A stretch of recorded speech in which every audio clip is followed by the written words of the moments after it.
Hey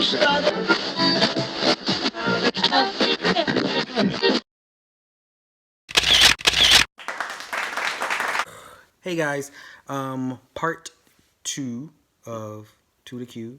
You should watch part one first. Of episode 4. She on it. Um, Black Panther. We were talking about Black Panther. We were now in Oakland, California, where the Golden State Warriors play. But not then. This was 1992.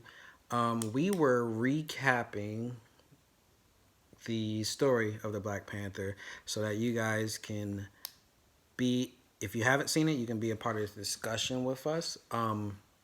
So in Oakland, T'Challa's father approached his brother, right? And his brother looked like, to me, it looked like he was arming himself for some type of a revolution that was going to occur. But it could also look to some people that he was actually just selling guns or buying guns or a part of some type of an arms deal. What did you get from that?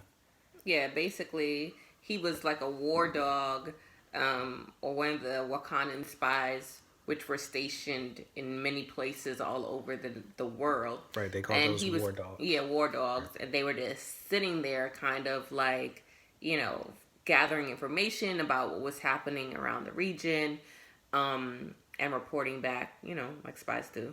But the prince's brother had taken vibranium out of Wakanda and was selling it on the black market to this guy named Claw. And Claw was making weapons out of it and doing mass destruction in the area, whatever. But, like a Black Panther of the 1960s. Black Panther technically came out before the Black Panther Party, just so you know. By a couple months in 1966. But he was arming the black people in the neighborhood with these guns to protect themselves, right? So was he keeping, do you think he was keeping a diary or a log of some sort? Yeah, he did have a log. Obviously, he had to report back, but he also was telling his son, who was American born, that about Wakanda, and his son Killmonger, who turns out to be Killmonger, the antagonist in this story. He never really believed his father. He thought it was fairy tales. Yeah, we're royalty. We come from Wakanda, this place in Africa, vibranium. Okay, Dad, sure.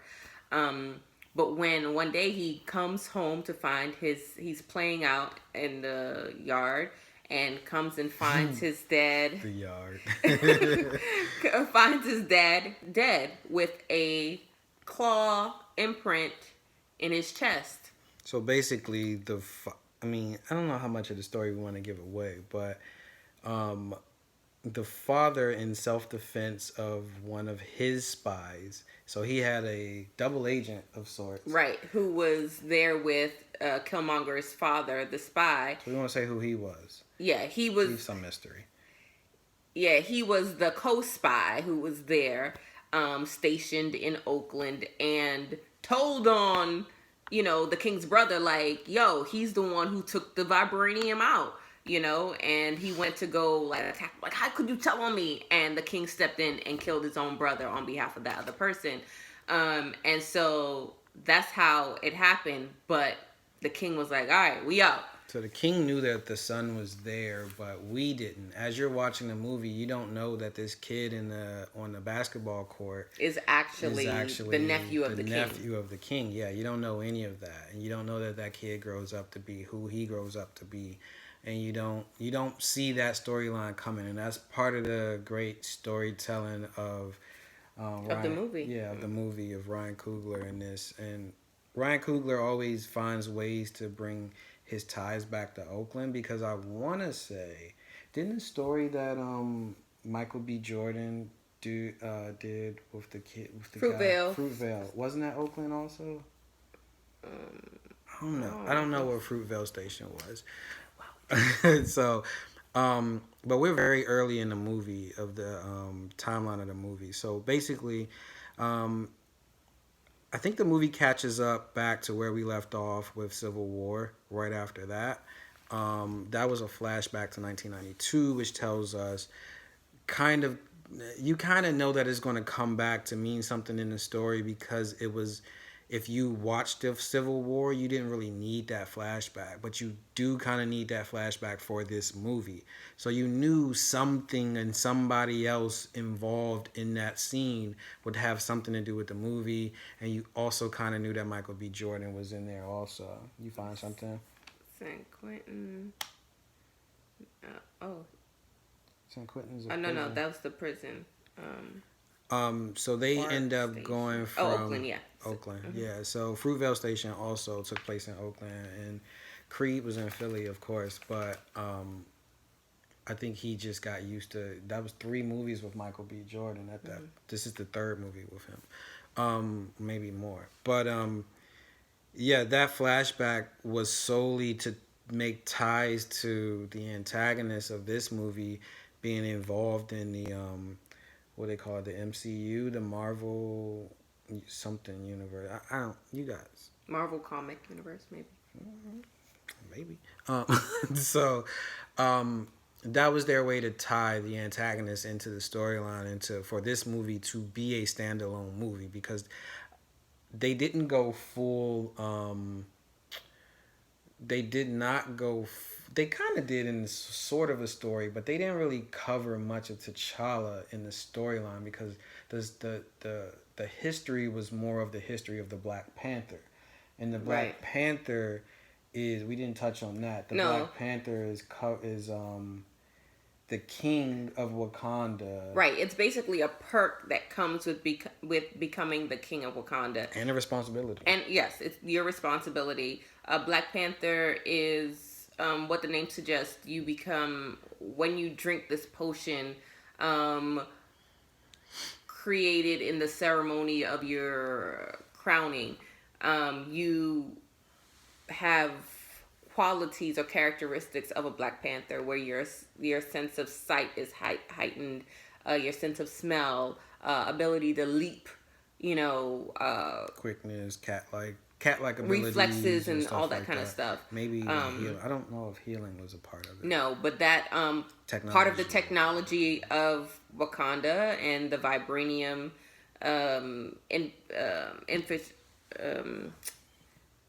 permeating every part of their advancement in technology was Shuri, who was Chala's sister, who was head of the STEM research at in Wakanda, and she created a suit for him where the suit was bulletproof. Also, you're also immune to diseases, I think, being Black Panther. So that was something that those are attributes of Black Panther, of being Black Panther. What I'm curious about the suit is the suit.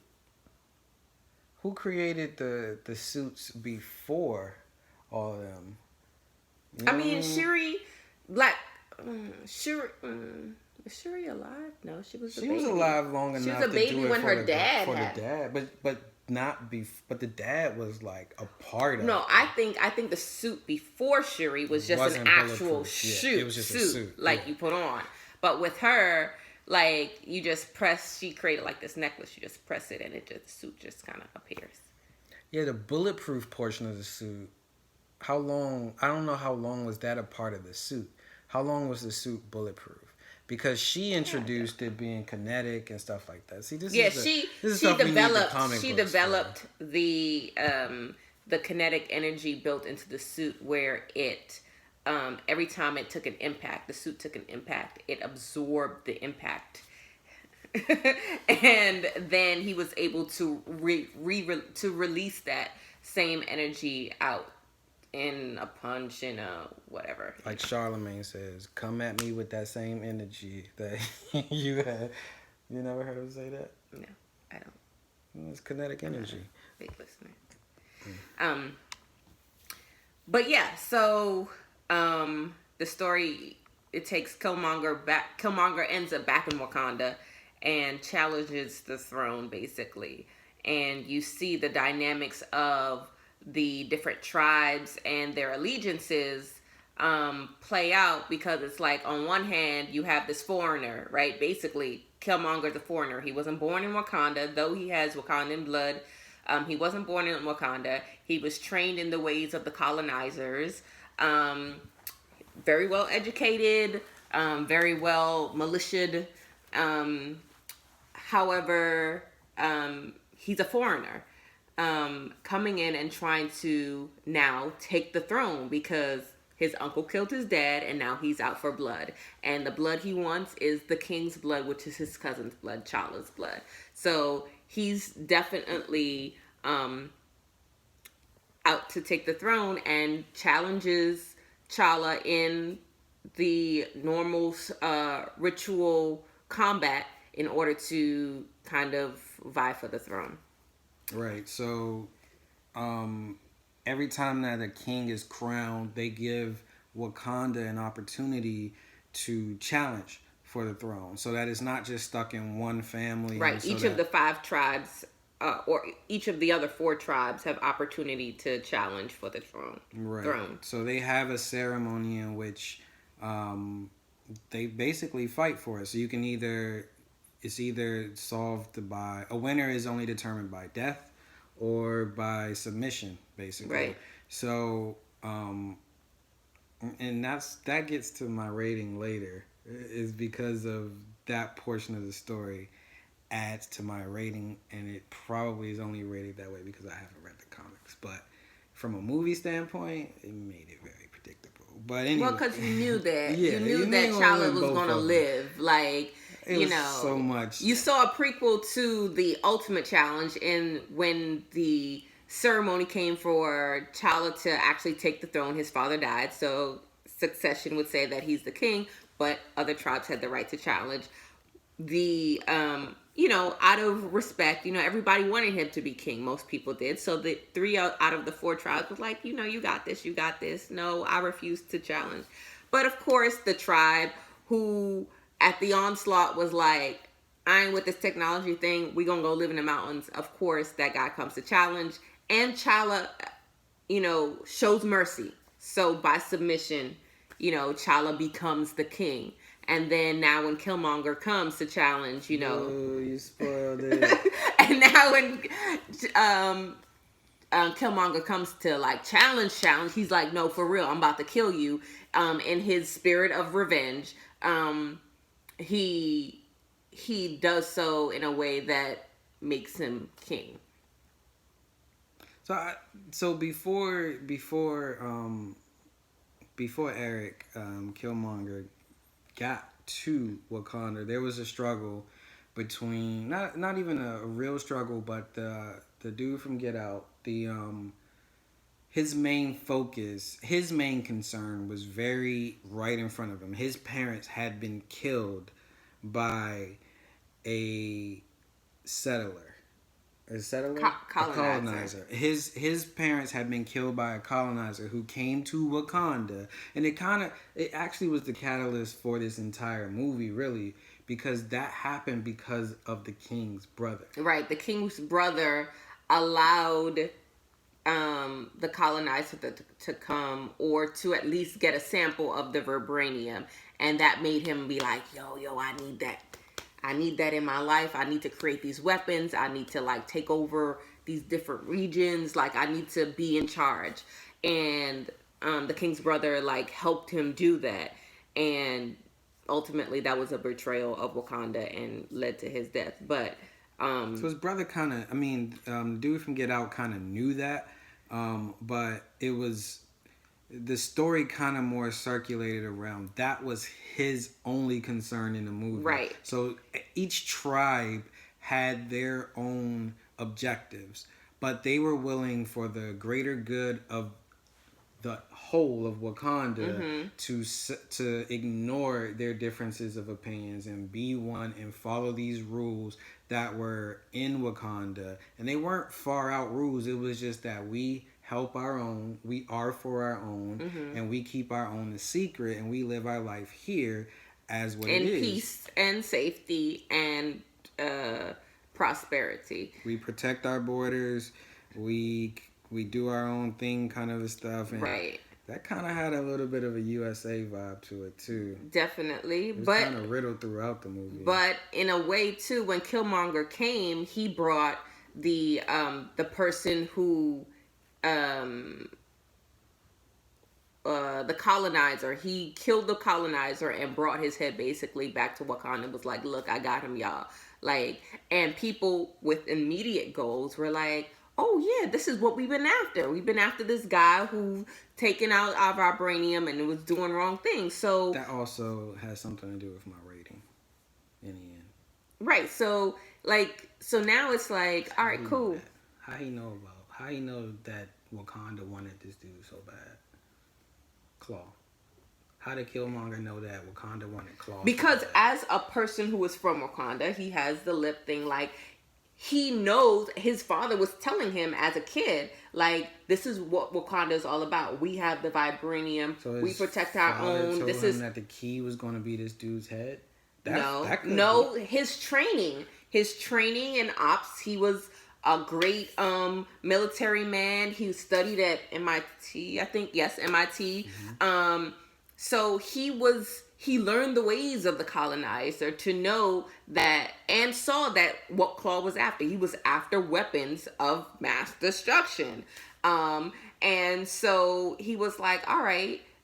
And he knew where he got the vibranium from Wakanda. His dad was the smuggler smuggled it out of the country. So all of these things put together, he was like, my end is to bring them the head. And that's why he ended up betraying. He allied with Claw, and then betrayed him and brought him to Wakanda. And that was his end, to be like, yo, here's the results y'all are seeking. And so people took a second glance, like, okay, like, we can get behind this guy, because he kind of closed the circle, tied up the bow. But once he was in now, it was now revealing the fact that, wait a second. And so people started, the elders were like, well, who are you? And at this... Hey, auntie. Yeah. At this point, like, T'Challa knew what had happened. He knew that Just imagine an American person who goes onto Ancestry.com, and finds out their history and know what tribe they come from, going back to Africa, and knowing that they are directly related to a king or chief or somebody of some sort, and it's like, knowing their history, I'm gonna run this village now, and I'm gonna run this village, and all of its resources, all the richness, everything that makes this village, everything that y'all been doing for centuries. Like, I'm here now. Like, I'm a descendant, and I'm coming home. Many people after seeing this movie is very curious on the latter part of that, which is not even to take over, but if you were to find out your ancestry and your tribe, and you decided to go back to Africa to visit, and you're going there to go back where your roots were and say, hey, my people came from here. I'm trying to figure out, I'm just trying to get a visual of my history and anything you guys may be able to teach me, blah, blah, blah. Warm reception or not a warm reception? I think it's in the spirit of which you come, right? So if you come back with, I want to learn my history, I want to learn like what we do here, whatever. Of course, I think you're going to be met with kind of like, well, you are a little bit of an outsider, but if you're genuine, right? People can really suss out vibes, right? So if you're genuine, right? And I think you would be welcomed. But in this movie, you see that very, very quickly,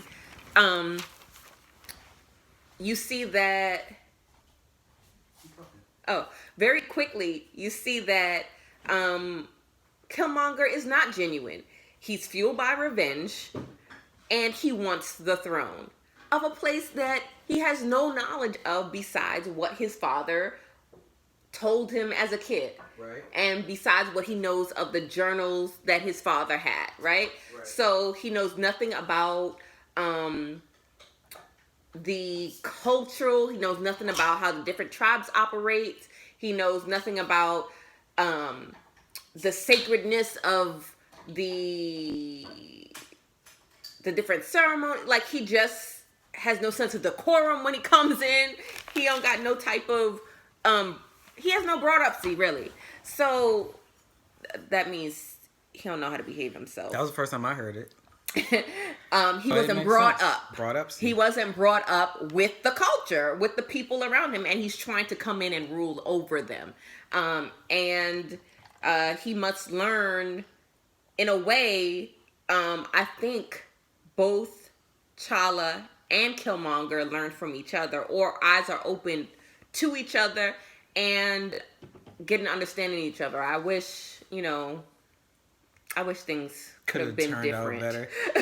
I think they would had they known each other sooner. Right. And I think I think that's saying a lot too. It is saying a lot because it's like, because we're gonna touch on it in I think that T'Challa, once he saw the error of his father's ways, because of course you revere your ancestors, you seek them for guidance and wisdom, but once you see that what your ancestors have done is wrong, they left, the king left his nephew there in America and was like, oh my gosh, I did something real bad, I'm running, nobody gotta know, But once you see that what was done in the past, the mistakes that were done, once you recognize them, you have to make amends. And you can't move forward, and you have until you do so, and correct what was wrong. So once he saw that, he can kind of feel connected and have a better understanding of Killmonger and his need for revenge, and his search, his quest to kind of get to know what Wakanda is all about, outside of the fairy tales he heard about as a kid.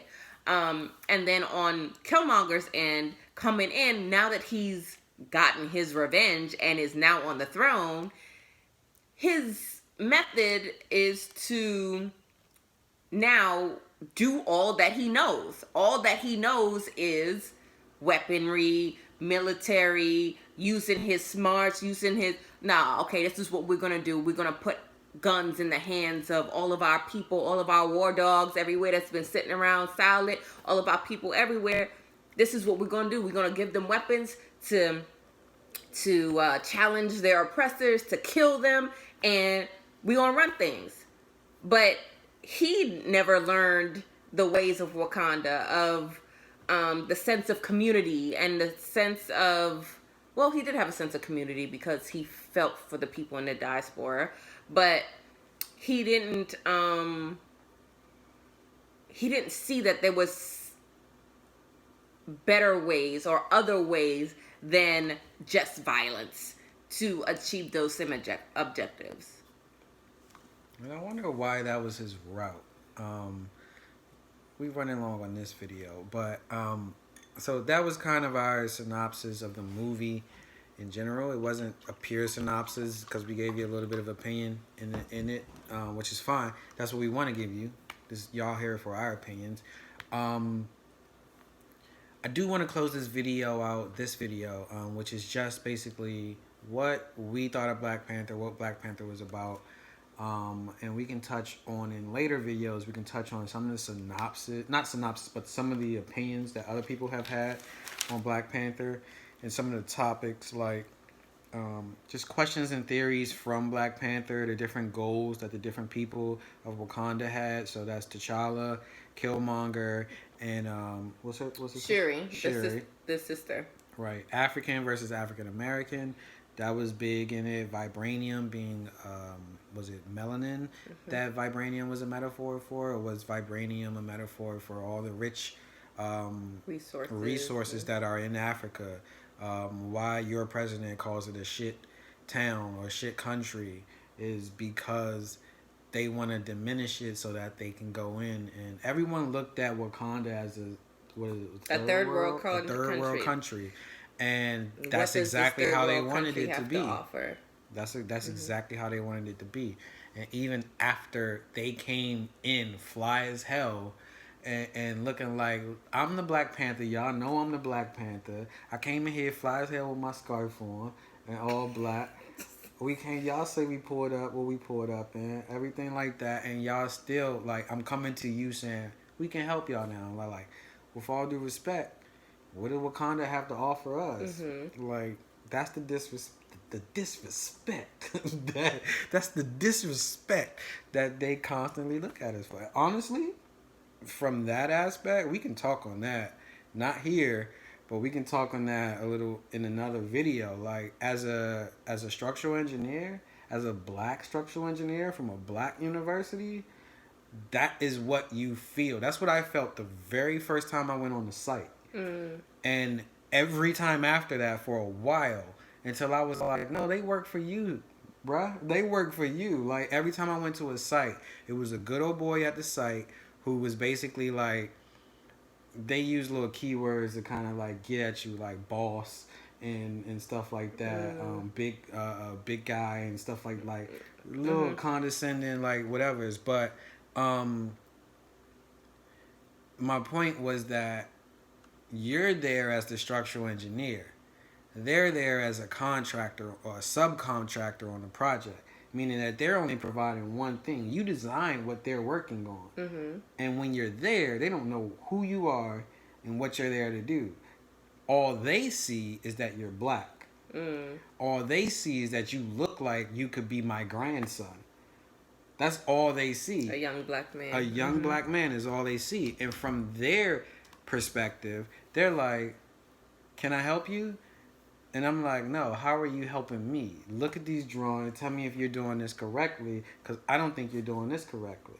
And then they're ready to jump on you to tell you that you're not. And they're ready to go ahead and try to, take away from what you already know to tell you that maybe you don't know what you're talking about or whatever. But anyway, Wakanda, we're going to see what Wakanda gets into.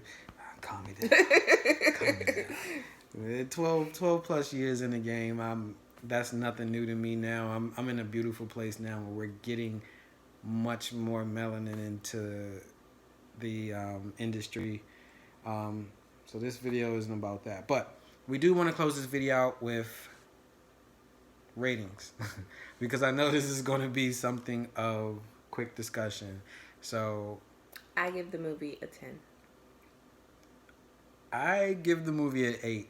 And I will go higher than an 8, but slightly higher than an 8. Because an 8 isn't a great movie. An 8 is a good movie. I think this movie was a B minus. I think it was an 8.5. I give it an 8.5 as a experience and as a movie, a superhero movie. As a superhero movie, I give it an 8.5 to 9 as a superhero movie. As a movie in general, I give it an 8. And I go back to, because you gave it a perfect score, but for me, some of the superhero part of it took away from it being a perfect movie to me. And it was a superhero movie. Like, for example, horror movies don't get great reviews because horror movies are very dark. Not dark, but they're very predictable in some aspects. And it's like, oh, okay, so you're doing the slasher thing again. Like, a lot of this was like they were reaching in order to make it fit a timeline of some sort. And every review that I saw says that it fits perfectly within the Marvel timeline, et cetera, et cetera. That's fine. But again, I thought the Killmonger portion of it was good, but I thought that how they brought him in the story didn't exactly fit the story part of it. Like he didn't know anything about Wakanda before. He saw a ship. His father had books. He learned everything from the books, but his father did tell him stories about sunrises in Wakanda. But he obviously also told him about the Black Panther. And it was just like, oh, the claws were obviously Black Panther claws. Like, how do you know that they were Black Panther claws? What other claws? He knew there wasn't no real jungle cats They could rolling have had around Oakland. roaches. They could have had roaches. Could have been roach claws. And the no, there. I didn't think that the movie, like, okay, the battle for, not the battle, but the competition for who's going to be king. Okay. One, I knew when there was two battles in the same movie that he was not going to win both, right? Okay. So we already knew that was going to happen. The second one was going to be an L. And then with the second one being an L, there's only two ways you can be an L, right? He had to tap out or he had to die, right? So we knew he wasn't going to tap out. And we knew he wasn't going to die. And we knew he wasn't going to die because he's a part of the storyline. Right. He's part of the franchise. Like, he continues. Right. So we knew it was going to happen then. So my thoughts is, because it's a part of a timeline and because it's a part of a comic, like, we already kind of know what's happening. We kind of see where it's going, and we got the rest of the story. The part that we're appreciating in the meantime is all the melanin. We're appreciating all of everything that's happening. We're appreciating this black gold. We're that's appreciating happening. The costume design. We're appreciating the blackness of it. The blackness of it. The influences that it's pulling from the different tribes in Africa, from the different African designers and African American designers. We're appreciating the music. We're appreciating the timing. We're appreciating the direction. Blackness. We're appreciating. So it was a 2.5. It was like 2 hours and 10, 2 hours and 15-minute movie, right? So, like, for the first half of the movie, you was legit in suspense. Oh, what's going to happen? What's going on? Blah, blah, blah. What's going on? Like, this is black. And at the same time, you were taking in that part, the part you just mentioned. Like, you were taking in all this black excellence. And at the same time, you were taking in all this general excellence. And then you were taking in all this superhero excellence. And then the storyline was working because you saw what it was building to. But once it hit that climax, you already saw, before the climax, you saw what it was building up to, and you already knew where it was going. So it was like, you still have that same black excellence and the same excellence, the same costume, the same all this great stuff in the second half of the movie, but nothing else about the rest of the movie is a shock to you. Well, let me say this. I watch a lot of period pieces or movies about history, right? Right. So That's a good point. I know the story. I know that Marie Antoinette's head is gonna get cut off. Abraham Lincoln finna get shot. Like, I know these things are happening. And I've seen multiple movies of the same story, right? Or read books about it or whatever. I'm just intrigued by that type of thing. So for me, it's not so much the storyline, and I could care less about the storyline really because I'm not invested in Marvel stories or how it's all interconnected. And the person who created Marvel, he's in every scene, he's in every movie that's ever made. Stan Lee. Yeah, Stan Lee. I didn't know who he was. Okay, I didn't even I wasn't looking for him. He was there.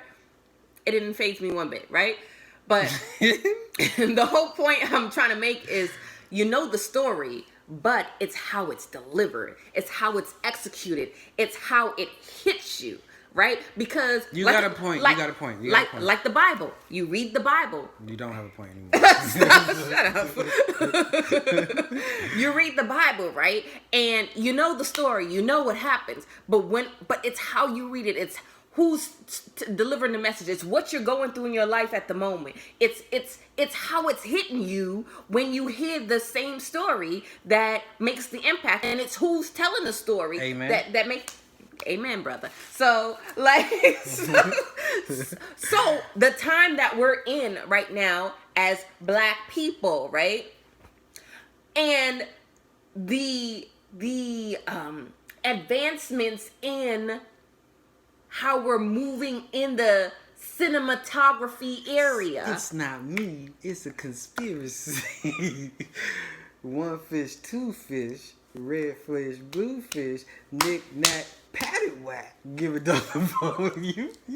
You got on it just now. It was like, So it's about this black power. It's about this black excellence. Like, no, I agree with you. So I agree with you. So No, I agree with it's you it's 100%. all of that coming out now at a time It's where 100%. Like, if you can deliver something that you already know is coming and it's still awesome and there's still nothing you can complain about how you're seeing it, it deserves your standing ovation. and it's no other people playing black characters, and how our story's been told, our historic story's been told, and our over time it ain't even us playing it, but it's all us. I'll say It's this. us. I'll say this about me. So, if you've listened to any podcast I've ever been on, I don't dig my heels in the sand on my reviews. I don't dig my heels in the sand on my opinions. I can be persuaded by conversation or whatever. So for me, and that may not be a good thing, but I said it was an 8. I said 8.5 sounds about right. But on everything you're talking about, as far as the other qualities of a movie, because we all knew it had a story to tell, and we knew what would happen in the story, and it's about how they delivered the rest of that story and how it portrayed it. And did you still feel like you was in too long of a movie? Like, do you think that it was still delivered perfectly? Yes, I do think it was. So, in my opinion, it may be a 9.5 movie. It can't be a 10. Okay. It can't be a 10. It can't be a 10. I don't know that it's a 9.5. In my opinion, it's a 9. It's somewhere I haven't between been an this 8.5 excited and a or 9. invested in a movie. And that's big because you don't. Yeah, So I like movies, but this was. What's y'all ratings Great. on the movie? Put it in the comments below. Or you can email us at tothecubepodcast@gmail.com. Tell us the theories that you guys got from the movies, because some people say there was 4, some people say there was 5, 6, 7, 8. A lot of people said it was like up to 20 different messages or and hidden like messages things and that they stuff. got. The common thing some people was saying was like, oh, people invite, like, this is personal conversation between black folk that we inviting others in. Like, they're getting pieces of what we talk about at the cookout. Everybody don't get invites to the cookout. Two, there's a something that may or may not have been talked about. I'm sure in Are you some about to circles invite there. them into the cookout? No, I'm just saying from a point of view of how this movie can be translated to other cultures is the something that we touched on, like you being a foreigner coming in, or the fact that you go to other countries, like you might be in a third world country, right? And you go to get better education, right? You go to America. I'm part Caribbean, or my heritage is from the Caribbean or through the Caribbean. So a lot of people in the Caribbean Yardie? come. I'm part Yardie. Okay. So come from the Caribbean to go to U.S. schools to get educated, and the hope is that they go back to their Perspective. respective islands. Yes. To bring back the knowledge that they've gained to better the systems, and went to and grow the economy. And UK. He went to Oxford, I think. Yeah. But that's the hope. And so in the movie, Chala is an immigrant in a sense, born in Wakanda, educated overseas, going back now to reign, rule, and implement his knowledge. So, immigrant? An immigrant in the sense that he went elsewhere to be educated. The UK considered him an immigrant. Right. Okay.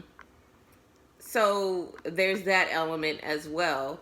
But a lot of times, our people from their different islands or nations don't go back because they don't want to be their countries. Don't go back to their countries because one, it's a lot of work to be the one to build that infrastructure and educate everyone and turn the minds of the hardened people who want to stay in the mountains, who want to stay in their way of doing things. Talk about it, boo. So they stay where there's opportunity and ability to thrive, and they might forget about their people in Wakanda. But that wasn't the case in this movie. But that's also some some things that it brought out for me. Write that down, bro. We should definitely touch on that on another video. But yes, that is our synopsis. Longhand synopsis on the Black Panther, and that is what we thought of the movie during the movie. But if any of you guys have any thoughts on the theories of what happened in the movie, or we will definitely touch on some of these at another point. Let the movie breathe a little bit. Yeah. We actually may go see it again. And I don't think We will.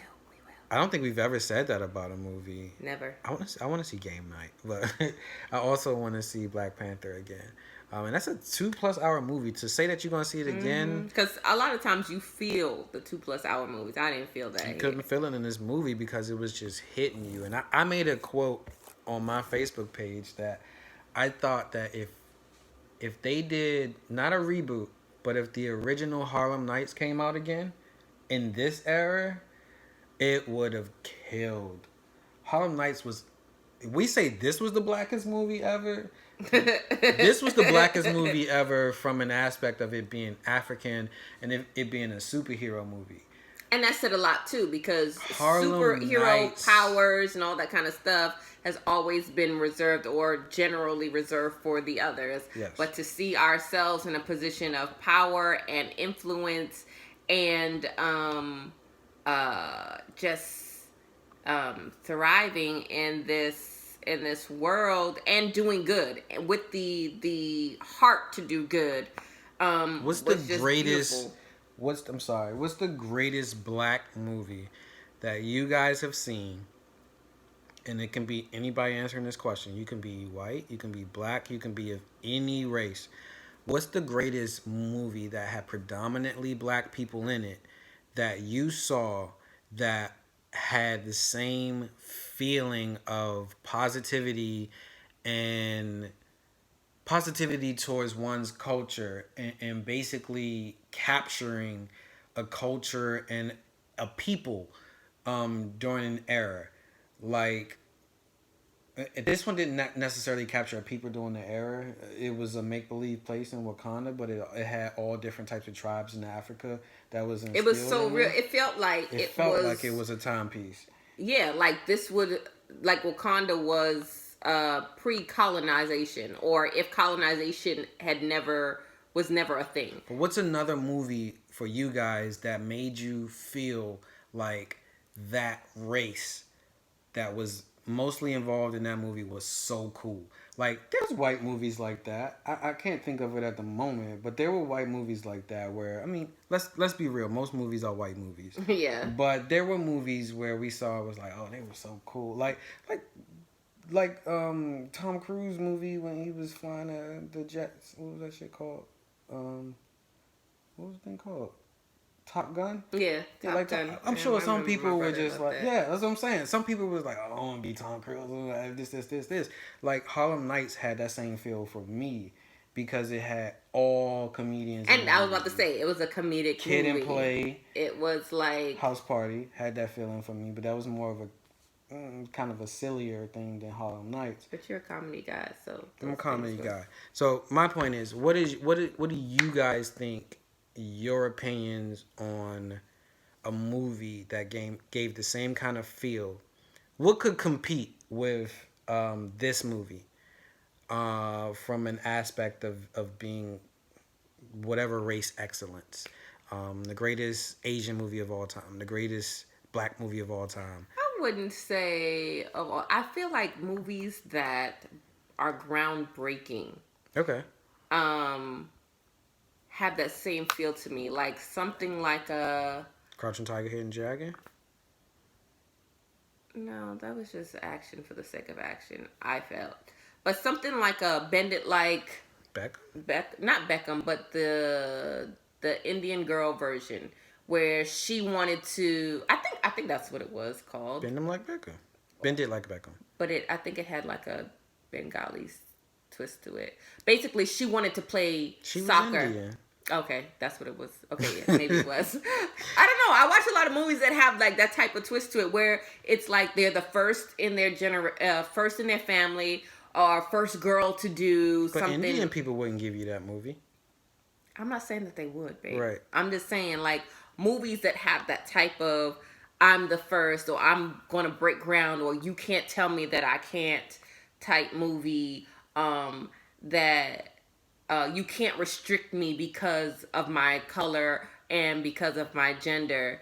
Those type of movies always move me and will make me feel like it's great. So I love to watch like international movies. I don't know where else I'm going with this. I don't know. But Yeah. I always like to get something from the movie to that you can connect with, because it's their story, but you feel you can connect to it and be like, yeah, I'm not gonna let nobody. But usually it's the people. Usually it's the people who relate to it, who feel the most pride in it. Like, I can't imagine a white person watching Black Panther and feeling the same thing that we felt. I don't. I don't think they would feel exactly like it, but No. I think they can. I think they can appreciate the messaging, movie. They can for sure. appreciate the messaging because they know their history. Well, I'm not even going down that road. appreciate- I'm not going down that road. I'm not trying to say that they wouldn't appreciate any of that. I'm But trying they to say appreciate the movie as a superhero movie I'm not with a saying that they message, don't. like most superhero movies have. I'm not saying that they don't. What I'm saying is, because I'm asking a racial movie question, like what movie for other races made them feel the same way about their races we may feel about Black Panther? You know what I'm saying? Like, what movie to Asians was like, this is our movie? I understand your questioning. What movie to... But I'm also saying that it's not... I don't think Black Panther is just a black thing. Black Panther was just a good movie. I understand that. But we felt something different from the movie. Because it felt like our story... what our story could have been. Correct. So I'm asking the question to different races who may be watching, what movies reached out to them in that manner? Not just from the standpoint of, because I'm asking so that it's in our comments so that I can actually look at it to see what kind of culture you're taking in by looking at these videos. So I'm not just trying to make Black Panther just a black movie. Okay. I'm not trying to make Black Panther just a black movie. What I'm trying to say is that I just want to know what you guys feel about other stuff. Okay. So, yeah. But that is our Black Panther review. That is also episode 4 of 2 to Q. And we hope you guys are following. 4.5 will come next week. If you're following on YouTube, we are going to give you a couple of gems in between episodes. It won't be the 4.5, but we're going to play a game. Hey. Today we're going to play a game, and hopefully it doesn't get too racy, but it's from this. Mentally stimulate me. This is the grown and sexy version. Yeah, because somebody has our original version. But Christine doesn't know the questions I'm going to ask her, so it won't be the next video in this queue, but it will be the next video on our channel. So stay tuned, guys. We're going to keep feeding you content of some sort. We have a lot of things on the queue that we did not get to. Don't read it. Well, I'm not going to, but these are things that are on the queue that we'll pull from time to time. You know, next episode. She just can't help snitching. Like, it's just a part I'm just tying in our title, our whole vibe. All right, we appreciate you guys. Appreciate you listening, everyone. Yeah. And we'll see you next time on the Q. Deuces to the Q. I don't know how to end this. Bye.